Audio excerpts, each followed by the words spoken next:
Saya tinggal di sini 1984.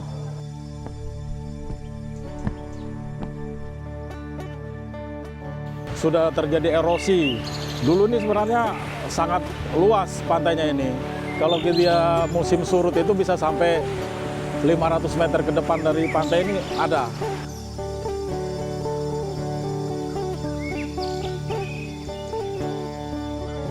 Sebenarnya sih terumbu karang kurang. Sebenarnya ada penanaman kayak terumbu karang, ibaratnya begitu kan. Nah itu bagus sebenarnya. Jadi itu lebih anu lagi buat kita.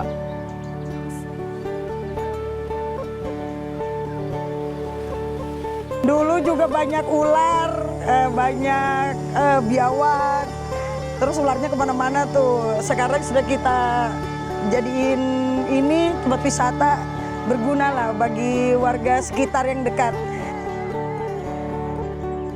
Padahal pantai itu tidak flat begini, ada cekungan, ada gusung.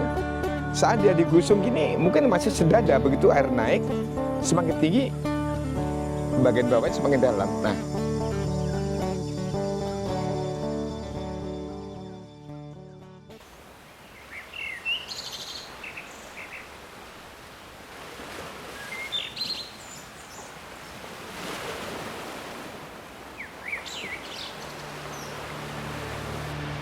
Saya ini kelahiran di sini, di kampung sini, kampung pesisir ini. Yang sekarang, dulu masih Sepinggan, sekarang sudah Seraya ya, Sepinggan Raya. Saya lahirnya itu 72-an di sini, tahun 72-an. Jadi semenjak kecil saya sudah ada di masyarakat di pesisir sini. Seperti itu. Jadi memang saya sudah sejak kecil sudah di sini, kecil-kecilan saya sudah bermain di pantai sini, seperti itu.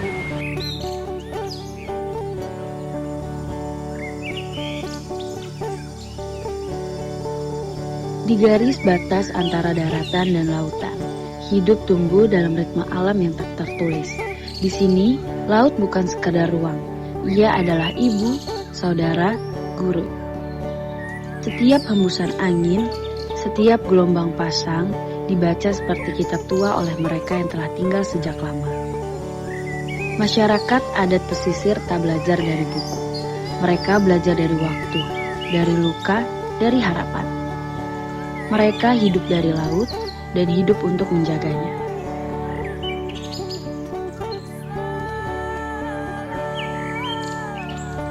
Di pantai ini tentu banyak perubahan ya. Perubahan ini dari alam, faktor alam juga. Artinya di sini sudah terjadi erosi.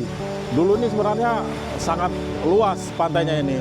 Kalau dia musim surut itu bisa sampai 500 meter ke depan dari pantai ini ada. Masih ada terumbu-terumbu karang, masih kita bisa lihat. Tapi cuman mungkin perkembangan zaman dan kemudian alam juga ini tergerus sehingga ya kondisinya seperti ini, pantai sudah makin menyempit di sini.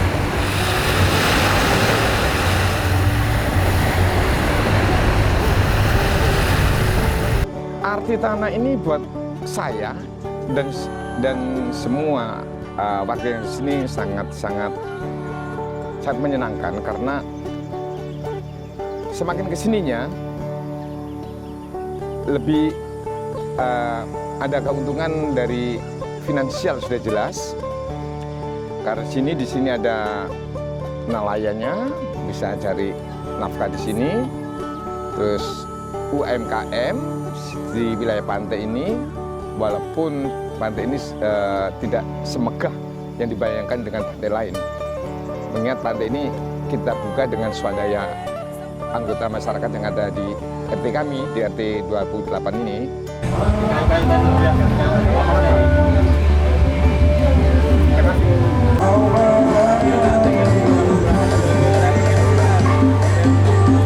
Memang ada terjadi sesuatu, itu biasanya kecelakaan tunggal di wilayah pantai dan seperti tenggelam karena mereka tidak mengerti di laut, di pantai itu seperti apa. Padahal pantai itu tidak flat begini, ada cekungan, ada gusung. Saat dia digusung gini, mungkin masih sedada, begitu air naik, semakin tinggi, bagian bawahnya semakin dalam. Nah, dia nggak bisa menguasai karena ada arus dari atas dan arus dari bawah. Kehilangan seimbangan, jebur, terseret arus, pernah terjadi.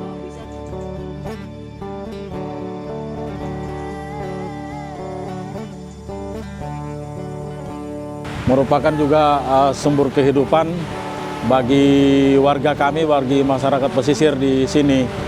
Karena walaupun sudah seperti ini, laut ini, pantai ini memberikan juga sumber daya bagi kami, yaitu ikan-ikan, karena aktivitas kenelayanan di warga kami ini masih ada seperti itu.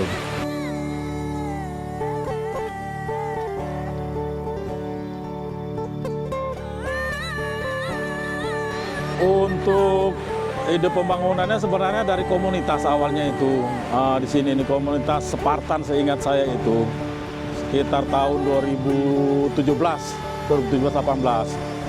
di sini nih. Jadi mereka yang mengangkat sebenarnya membantu kami juga di sini, membantu kami mengangkat Pantai Seraya ini dengan mereka sering membuat event di sini, membuat event misalnya dari bakti sosial, aksi bersih-bersih pantai. Kemudian juga mengundang dinas pariwisata terkait di sini. Jadi sebenarnya mereka mengangkat sini dan kami warga di sini, terutama pemuda-pemuda di sini meneruskan aja sebenarnya, meneruskan. Terus kami juga sedikit-sedikit membangun fasilitas dan sarananya sehingga sedikit-sedikit pantai ini juga bisa dikenal oleh masyarakat. Kemudian Pantai Seraya Simian Raya ini khususnya di RT kami ini 28. Ini kan akses terdekat dan juga murah untuk orang ke pantai, warga Balikpapan khususnya yang untuk ke pantai, karena aksesnya juga dekat, kemudian murah. Yang di kiri kanan kami ini sudah tidak ada akses jalan lagi, hanya yang ada di sini saja di RT 28 ini, Pantai Seraya sini.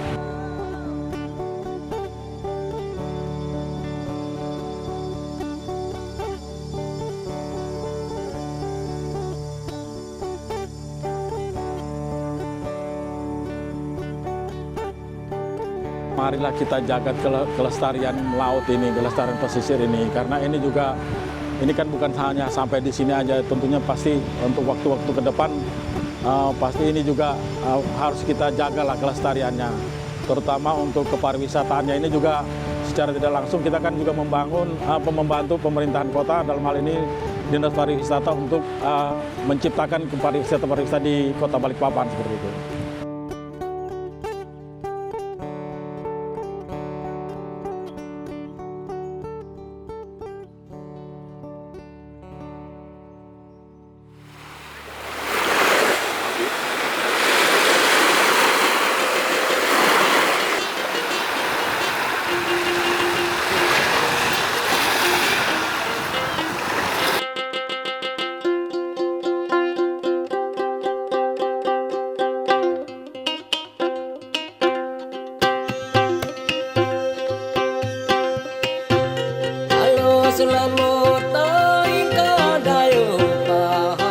Kami dari pesisir ini harapannya mungkin kalau untuk nelayan barangkali itu juga harus ada kami juga perlu adanya pembinaan untuk pemberian edukasi lah tentang laut ini, agar laut ini juga menghasilkan ikan yang bisa banyak seperti itu, karena kalau ini tidak dijaga baik dari swasta, kan kita lihat sekarang banyak-banyak kapal-kapal tongkang ya, kapal-kapal batu itu mempengaruhi lagi kelestarian laut juga sebenarnya.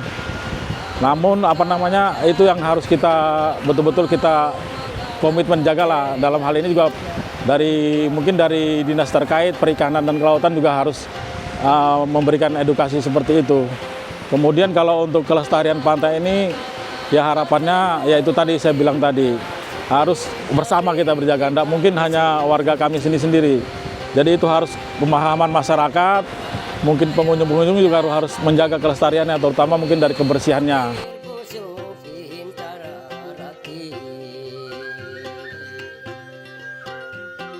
Kalau kami sih sebenarnya di sini, masyarakat sini tentunya akan berusaha ya semaksimal mungkin untuk mempertahankan.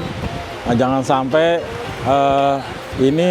pantai ini hilang, karena ini juga Ini kan membantu juga kami juga Pak, warga kami untuk LKM-nya, usaha-usaha kecil menengahnya, ya salah satunya itu. Kemudian yang nelayan tadi, kalau sampai ini hilang kan, ya sangat berdampak sekali lah buat kehidupan kami di sini seperti itu.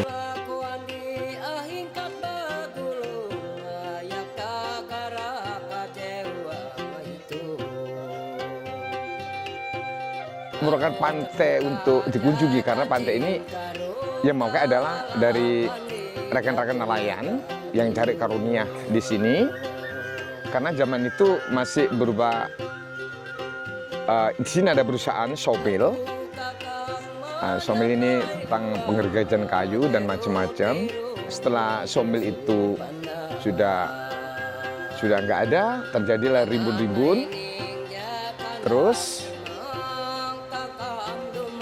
seingat saya setelah kejadian kebocoran pipa di Pelabuhan Semayang, seingat saya begitu, terus terjadilah kapal-kapal digeser ke sini, parkir untuk ngantri masuk.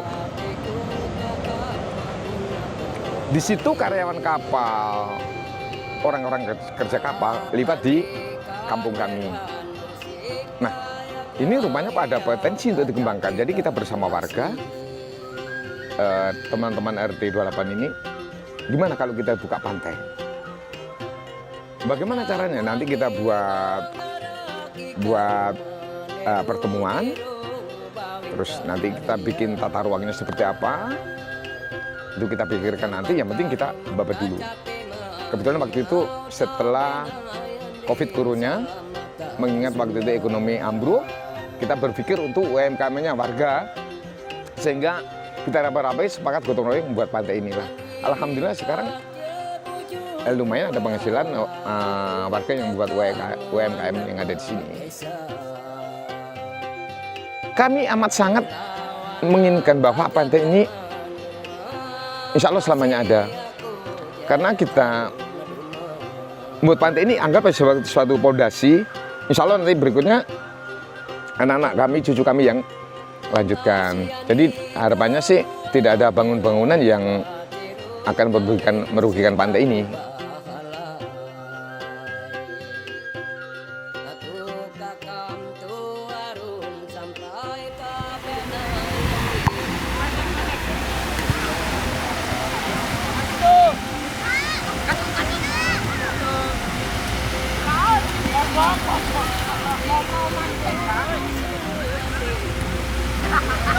Laut dari tahun 80-an.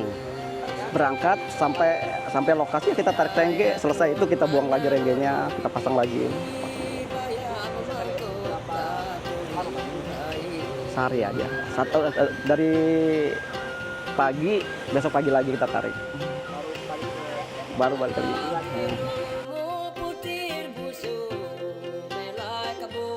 Lebih bagus tahun yang dulu daripada ini. Penghasilannya dulu nggak ada limbah, masih banyak rumput laut lah, kayak gose. Penghasilan kita dari dulu banyak pada hari yang tahun ini lebih bagus dari tahun lalu. Nah, sumber kehidupan kita di nelayan kita, ya cari makan kita di laut.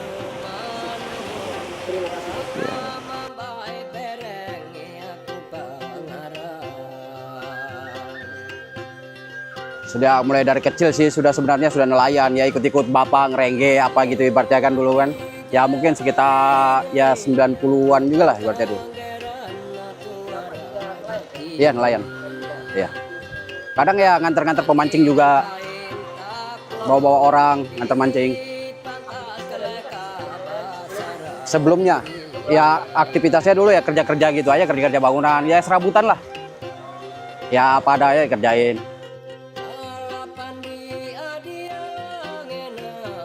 Oh itu misalnya kita lihat dari gelombang aja sih, kalau gelombang besar itu pasti ada aja ikannya. Cuma yang tidak tentu itu dari yang di atas lagi hasilnya. Ya namanya kita manusia cuma bisa berusaha aja. Sebenarnya sih terumbu karang kurang. Sebenarnya ada penanaman kayak terumbu karang, ibaratnya begitu kan. Nah itu bagus sebenarnya. Jadi itu lebih lagi buat kita. jauh. Kalau sekarang ini kan ya ibaratnya kayak gini, lihat banyak speed lalang-lalang leling kayak gini kan, itu bikin ngaruh juga. Ikan itu enggak mau takut malah ikan sebenarnya. Kalau zaman dulu masih betul-betul bagus.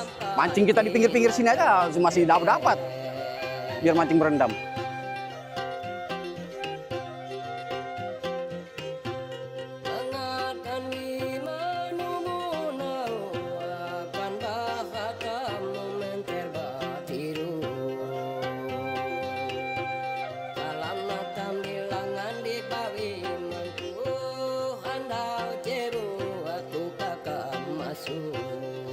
Menambah perekonomian rumah tangga, bisa sekolahkan anakku, bisa makan ikan terus yang segar.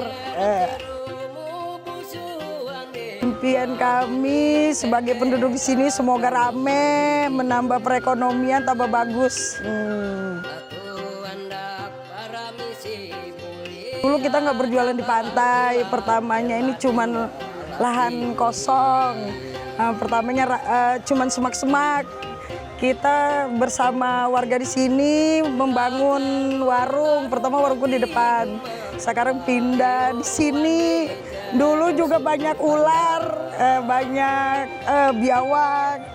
Terus ularnya kemana-mana tuh. Sekarang sudah kita jadiin ini tempat wisata berguna lah bagi warga sekitar yang dekat.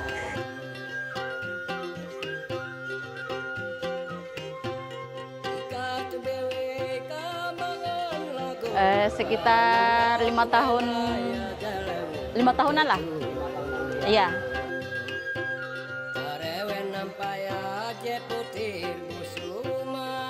Dulu masih hutan sih ini. Semak-semak. Ya pokoknya masih hutan di sini, barusan itu bangunannya. Sebelumnya kan kerjaan bapaknya ini gajinya nggak ada. Selama jualan di sini ya alhamdulillah sangat membantu.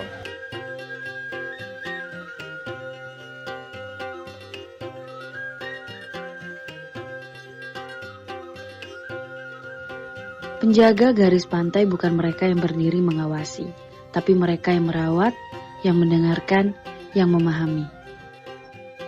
Dari tanah leluhur, dari lidah tradisi, dari hati yang terhubung pada laut, mereka memberi kita pelajaran penting, bahwa masa depan bumi tak hanya ada di laboratorium, tapi juga di kampung kecil yang hidup bersahaja dan bermakna.